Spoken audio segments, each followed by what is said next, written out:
మధ్యకాలంలో వచ్చిన రజాకార్ సినిమా మీరు చూసే ఉంటారు.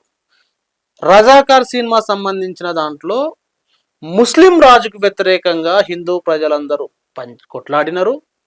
తర్వాత పటేల్ సైన్యం వచ్చి రజాకార్ని లొంగిపో అది చేసినారు, రజాకార్లను తరిమేసినారు. అట్ ద సేమ్ టైం నిజాంను కూడా లొంగిపోతాడు చేసినారు. ఇంకా భారతదేశంలో దీన్ని కలిపేసినారు. కాబట్టి పటేల్ సైన్యం వచ్చి నిజాంకు బుద్ధి చెప్పింది అనే రూపంలో సినిమా తీసినారు. అది వాస్తవమేనా? అది వాస్తవం కాదు, పూర్తి వాస్తవం కాదు. ఎందుకంటే ఇక్కడ జరిగినటువంటి పోరాటాలు నిజాంకు మాత్రమే వ్యతిరేక పోరాటం కాదు, జాగీర్దారీ వ్యవస్థకు, భూస్వామ్య వ్యవస్థకు వ్యతిరేకంగా జరిగినటువంటి పోరాటం.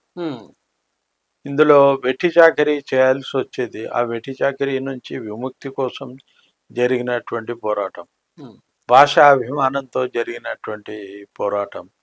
మేము గ్రంథాలయాలు పెట్టుకోవాలి, ఈ గ్రంథాలయాల్లో తెలుగు పుస్తకాలని అధ్యయనం చేయాలి, అటువంటి అవకాశం ఉండాలి అని సాగినటువంటి పోరాటం.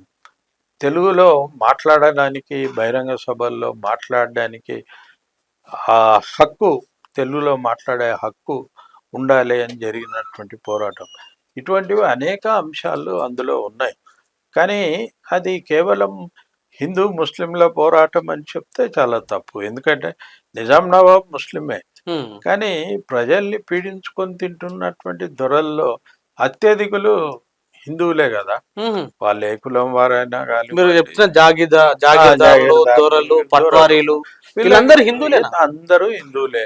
కొన్ని చోట్ల పటేల్ పట్వారీల్లో పటేల్ ముస్లిం అయినా కూడా, కొన్ని చోట్ల పట్వారీ ఉన్నా కూడా, వీడు ఈ జమీందారు చెప్పినటువంటి మాట, జాగీర్దారు అక్కడ ఉండేటువంటి భూస్వామి చెప్పిన మాట వినాల్సిందే తప్ప వాడేమి నేరుగా నిజాం నవాబ్తో కాంటాక్ట్ ఉండగలిగినటువంటి వాడు కాదు. నిజాం నవాబ్ ఆదేశాలు వాడికి ఏమి వెళ్ళవు. వాడు ఎవరి ఆదేశాలు వెళ్తాయి. ఒకవేళ ఎవడైనా విలేజ్ ఆఫీసర్ ముస్లిం ఉన్నా వాడు అక్కడ ఉండేటువంటి భూస్వామి లేదా జమీందారు వాళ్ళ ఆదేశాల మేరకు పనిచేయాల్సినటువంటి వాడే కదా. అది అప్పుడున్నటువంటి సిస్టమ్. అయితే ఇక్కడ నిజాం రాజుకు, 7వ రాజు మీర్ ఉస్మాన్ ఖాన్, ఆయనకు బుద్ధి చెప్పలేదా పటేల్ సైన్యము? శిక్షించలేదా? లేదు లేదు లేదు, ఆయనకి ఏమీ బుద్ధి చెప్పలేదు. తెలంగాణలో సాయుధ పోరాటం ఉధృతం అవుతున్నది ఒకవైపున, దీన్ని భరించటం కష్టంగా ఉంది.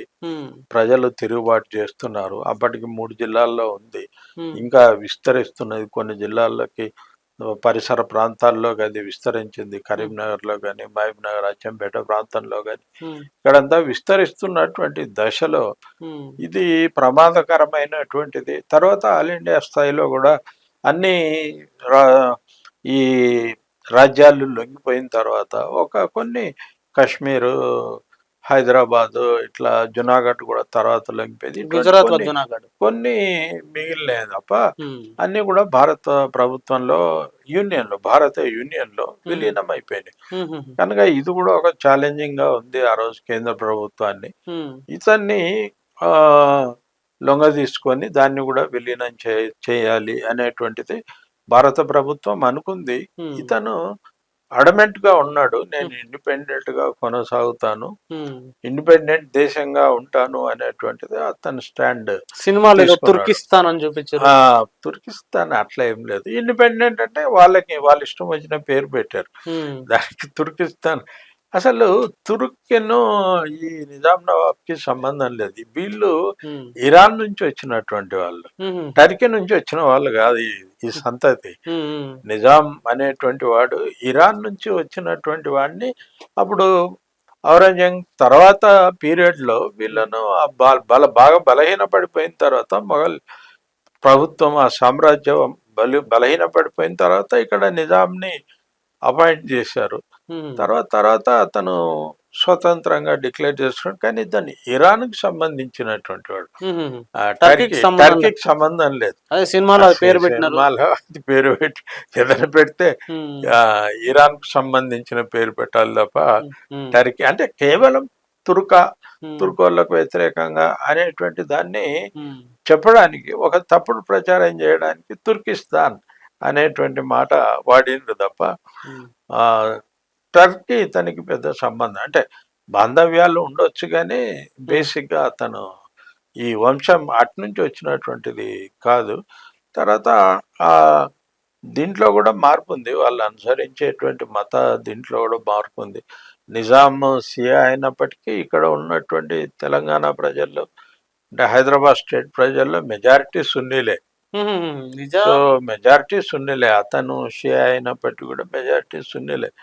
సో అది అట్లా ఆ పేరు పెట్టడం కరెక్ట్ కాదు. అంటే అది కేవలము రాజకీయ ప్రయోజనం కోసం ముస్లింలకు ఎంఐఎం కానివ్వండి లేదా బీజేపీ ఒకటే ఉంటాయి కదా, రెండింటికి కవల పిల్లలు అవి. ఎంఐఎం అభివృద్ధి చెందితే బీజేపీ అభివృద్ధి చెందుతుంది, బీజేపీ అభివృద్ధి చెందితే ఎంఐఎం స్ట్రాంగ్ అవుతుంది. ఇవి రెండు స్ట్రాంగ్ కావాలంటే ఒకదానికి ఒకటి ఘర్షణ పడుతున్నట్టుగా బయటికి కనిపించాలి. దానివల్ల ఏమవుతుందంటే హిందువులు ఒకవైపు ముస్లింలు ఒకవైపు అవుతారు. ముస్లిం పేరుతోటి ముస్లిం ఓటు సాలిడ్ గా వాళ్ళకి వస్తుంది, హిందూ ఓటు వీళ్ళకి వస్తుంది.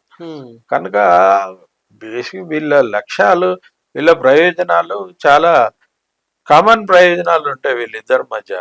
అదే సినిమాకి సంబంధించి ఇంకో ప్రశ్న అండి, అంటే నిజాం రాజును కనీసం అరెస్ట్ చేసి జైల్లో కూడా పెట్టలేదా? నిజాం చాలా నిరంకుశుడు అని చాలా పెద్ద ఎత్తున హిస్టరీ పుస్తకాలు చదివినా లేదా సాయుధ పోరాట పుస్తకాలు చదివినా నిజాం సంబంధించి రజాకార్ల దానికి సంబంధించిన అంశాలు కూడా చాలా దారుణంగా ఉంటాయి. నిజాంను కనీసం అరెస్ట్ చేయలేదా ప్రభుత్వం? నిజాంను అరెస్ట్ చేయలేదు, పైగా వచ్చి నిజాం లొంగిపోయాడు. తర్వాత వెళ్ళి ఇదిగో నీ ప్రభుత్వం మీకే అప్పగిస్తున్నామని ఆయనకు సెల్యూట్ చేసి ఆయనను రాజ్ ప్రముఖ్ గా ప్రకటించారు. ఎప్పటి వరకు ఆయన 50 దాకా ఉన్నట్టున్నాడు రాజ్ ప్రముఖ్ గా. అంటే ఆయన ఫర్మానాలన్నీ ఆయన పేరుతో, ఆయనకు అడ్వైజర్స్ ఎవరు కొంతమంది ఉన్నా కూడా ఫర్మానాలన్నీ ఆయన పేరుతో వచ్చినాయి, రాజభరణాలు ఇచ్చారు.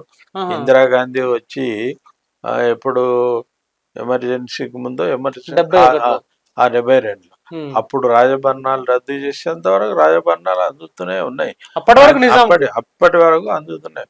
ఈవెన్ కాశీ అతనికి కూడా రజ్వీ కూడా కాసిం రజ్వీ కూడా పెద్ద శిక్ష పడలే, అరెస్ట్ చేసిండ్రు. వాడిని ఒక మహబూబ్ మ్యాన్షన్ అని ఇక్కడ మలక్పేటలో ఉంటది ఒక మ్యాన్షన్, ఇప్పుడు అక్కడ పెద్ద మార్కెట్ ఉంది, రకరకాల వస్తువుల కిరాణా సరుకుల మార్కెట్ ఉంటుంది, అక్కడ పెట్టారు. ఒక బంగ్లా లాంటి దాంట్లో పెట్టారు. తర్వాత వాడి విచారణ జరిగింది, సరిగ్గా కొంతకాలం వాడికి శిక్ష పడింది. ఆ తర్వాత వాడు పాకిస్తాన్ వెళ్ళిపోయాడు.